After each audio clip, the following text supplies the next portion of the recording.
जय हिंद दोस्तों, वंदे मातरम। सर्कस को लेकर एक पूरा का पूरा माहौल ऐसा बन चुका है इस समय कि मूवी अच्छी नहीं। ऑल इन ऑल अगर कोई भी व्यक्ति उस मूवी को लेकर कैसी भी बात कर रहा है, पॉजिटिव माइंडसेट वाली बात कर रहा है या कह रहा है कि नहीं एक ऐसी मूवी इसको कि एक बार देखा जा सकता है, तो उसके खिलाफ भी व्यापक तौर पर लोग यही कह रहे हैं कि यार, अगर आप एक मूवी बना रहे हो, आप दर्शकों को टारगेट कर रहे हो, तो कहीं ना कहीं आपको उस कहानी के साथ जस्टिस तो आपको करना ही पड़ेगा। आप ऐसा नहीं कर सकते कि नहीं, आप सोचो कि नहीं बस एक मूवी बनानी है कि अपना अपने कर्मचारियों से काम करवाने के लिए और कुछ भी मूवी बनाकर फेंक दो, नाम से मूवी चल जाएगी। नाम से मूवी चलने का दौर अब खत्म हो चुका है। पैंडेमिक के पहले ज़रूर एक बार ऐसा था कि बड़े फिल्म मेकर या बड़े एक्टर्स के दम पर मूवीज चल जाया करती थी, लेकिन आज की डेट में ऐसा नहीं। ये बात जितनी जल्दी बॉलीवुड के लोग समझ जाएं उतना बेहतर होगा। पब्लिक आज की डेट में सिर्फ कंटेंट मांगती है, उसके बाद फिर ये भी नहीं देखा जाता कि ये मूवी हॉलीडे वीकेंड पर रिलीज़ हुई है, कि उसका डायरेक्टर कौन है, कि उसमें कितना बड़ा एक्टर है, कुछ भी नहीं। अगर कंटेंट अच्छा है तो फिर कांतारा, कार्तिकेय 2, कश्मीर फाइल्स जैसी मूवीज़ भी 100, 200, 300 करोड़ तक कमा के जाती हैं। लेकिन अगर कंटेंट में दम नहीं है तो फिर उसको सिरे से नकार दिया जाता है। और सर्कस को लेकर इस समय वैसे भी जो पूरी बातें चल रही हैं, उसमें कहीं ना कहीं दीपिका पादुकोण के साथ जो इस समय विवाद जुड़ा हुआ है, उसका भी व्यापक तौर पर असर दिखाई दे रहा है। तो ऐसे में सोशल मीडिया तो एक अलग ही लेवल के ऊपर खेल रहा है। तो जान लेते हैं क्या कुछ चल रहा है इस समय सोशल मीडिया पर। समीक्षकों के एक प्रभावी धड़े ने रोहित शेट्टी की पीरियड कॉमेडी ड्रामा सर्कस को उन्हीं बंधुओं पर परखा है जैसे बॉलीवुड के एंटरटेनर फिल्म मेकर की फिल्में रेट करते हैं। अब चाहे तरण आदर्श जैसे सेलिब्रिटी समीक्षक हों या फिर समीक्षा के क्षेत्र में तोप दागने वाले हिंदी के नवांगत फिल्म पत्रकार प्राय जैसे कि समीक्षकों ने इन सभी को 2.5 से नीचे ही रेट किया है। रोहित की पिछली फिल्मों का ट्रेंड देखें तो सर्कस को जिस तरह का रेट हासिल हुआ है, उसे एक तरह से रोहित की जो एक मतलब कहना चाहिए जो एक उनकी फितरत है ना कि नहीं इनकी मूवीज एंटरटेनमेंट की गारंटी रहती है, वो कहीं से कहीं तक भी नहीं दिखा। ऐसा इसलिए भी हुआ कि जब भी गोलमाल या दूसरी तमाम फिल्मों को मुख्यधारा में हाई प्रोफाइल क्रिटिक्स ने घटिया करार दिया था, तो दर्शकों का जनादेश ठीक उलट आया था। मतलब कि जब भी क्रिटिक्स ये बोलते थे कि नहीं यार मूवी घटिया है, दर्शक उस मूवी के ऊपर जाके पैसा लौटा देते थे। ये बात तो मतलब बहुत कॉमन सी हो गई थी कि यार एनालिस्ट ने अगर ये चीज़ कही है कि भाई मूवी घटिया है, मतलब मूवी पक्का चलेगी। और इन्हीं वजहों से रोहित शेट्टी कहीं ना कहीं एक बहुत बड़े मास एंटरटेनर बन के निकले थे। असल में समीक्षक रोहित की फिल्मों को आला दर्जे के मानकों की कसौटी पर कसते हैं।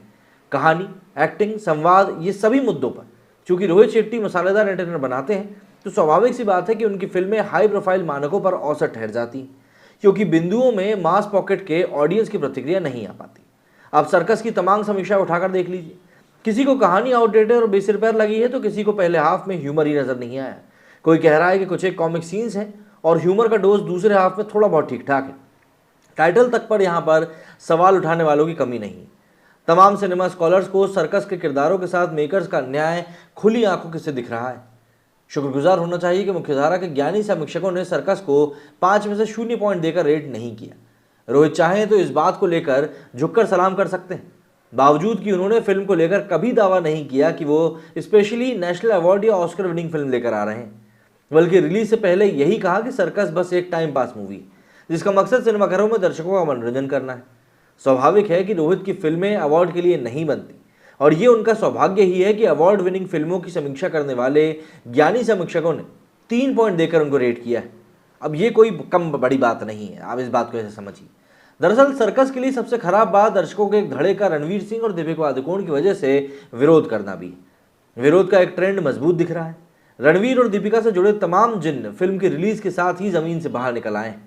बेशर्म रंग गाने, दीपिका से जुड़ा जेएनयू विवाद, रणवीर का न्यूड फोटोशूट और कथित बॉलीवुड गैंग्स के साथ उनका एसोसिएशन भारी पड़ता दिख रहा है। ट्विटर पर बॉलीवुड फिल्मों का विरोध करने वाले गुस्से में हैं। कुछ तो एडवांस बुकिंग को निशाना बनाते हुए फिल्म के खिलाफ तर्क भी दे रहे थे कि भैया इस मूवी ने तो एडवांस बुकिंग में ही पानी मांग लिया। हालांकि सर्कस के कंटेंट पर इस समय कोई ज़्यादा टिप्पणी कोई कर नहीं रहा है, लेकिन जितने भी लोगों ने इस मूवी को देखा है वो सभी ये कह रहे हैं कि भैया आखिर क्या बना दिया है। मगर कहीं ना कहीं उन्हीं वजहों से विरोध भी करते हुए दिख रहे हैं जो उनके मुद्दे हो सकते हैं। हो सकता है कि रोहित की वजह से कंटेंट को खारिज ना किया जा रहा हो, क्योंकि भरोसा काफ़ी ज़्यादा है रोहित शेट्टी के ऊपर। लेकिन बात वही है कि इन सभी चीज़ों के बावजूद भी मूवी कहीं से भी दर्शकों को अट्रैक्ट नहीं कर पा रही है। इसी बिना पर कुछ लोग सर्कस के खराब एडवांस बुकिंग का भी बचाव करते दिख रहे हैं। लोग यहाँ पर तर्क दे रहे हैं कि इनकी फिल्मों को वॉकिंग ऑडियंस ज़्यादा मिलती। सूर्यवंशी तक की एडवांस बुकिंग खराब थी, मगर जब बॉक्स ऑफिस आया तो हर कोई हैरान रह गया। क्रिसमस पर सर्कस का बॉक्स ऑफिस भी बेहतर रहने की उम्मीद की जा रही थी, लेकिन जब इसका ओपनिंग डे कलेक्शन निकलकर सामने आया तो मात्र 6.5 करोड़ का था। कुल मिलाकर सोशल मीडिया के जरिए रोहित शेट्टी की फिल्म कैसी है अंदाजा लगाना मुश्किल है, मगर दृश्यम 2 और ऊंचाई के बाद बॉलीवुड से आई ये हालिया फिल्म है जो कि रिलीज के बाद इसकी सोशल मीडिया पर जबरदस्त चर्चा हो रही। फिल्म से जुड़े कई सारे हैशटैग ट्रेंड भी कर रहे हैं, लेकिन कहीं ना कहीं ये सभी नेगेटिव में ही चल रहे हैं। एक अनुमान के मुताबिक बताया जा रहा था कि ये मूवी जो है करीब 10 से 12 करोड़ की ओपनिंग करेगी, लेकिन ऐसा कुछ हो नहीं पाया। मतलब ओपनिंग कलेक्शन की अगर हम बात करें तो ये मात्र 6.5 करोड़ का रहा है और ये उम्मीदों से कई गुना कम है। एडवांस बुकिंग जहां पर 1 करोड़ 10 लाख की थी, वो ये बताने के लिए काफ़ी थी कि इस मूवी को इतना दर्शक अपना प्यार दे नहीं रहे। तो अवतार 2 भी वहीं पर सामने खड़ी हुई थी। तो ऐसे में कहीं ना कहीं ब्रांड रोहित शेट्टी के ऊपर ये एक बहुत बड़ा धब्बा लगा है और सर्कस एक बहुत ही कॉमन सी मूवी है, यूँ कहें एक बहुत ही एवरेज सी मूवी बनकर निकल कर सामने आई। अब दर्शक इस मूवी को किस तरीके से लेते हैं, किस तरीके से पसंद करते हैं, ये एक बहुत बड़ी बात होगी। लेकिन हाल फिलहाल में उसके कलेक्शन ने साफ बता दिया है कि ये मूवी उतनी हिट कर नहीं पाएगी। बजट के ऊपर भी सवाल है, कई लोग कह रहे हैं 60 करोड़ बजट है, कई लोग कह रहे हैं 100-110 करोड़ रुपए बजट है। तो ऐसे में अगर ये मूवी 60-65 करोड़ रुपए कमा ले तो बहुत बड़ी बात है, इससे ज़्यादा कमाती हुई ये मूवी दिख नहीं रही है। और अगर ये मूवी फ्लॉप होती तो ये रणवीर सिंह की लगातार तीसरी फ्लॉप मूवी होगी 83 और जयेश भाई जोरदार के बाद में।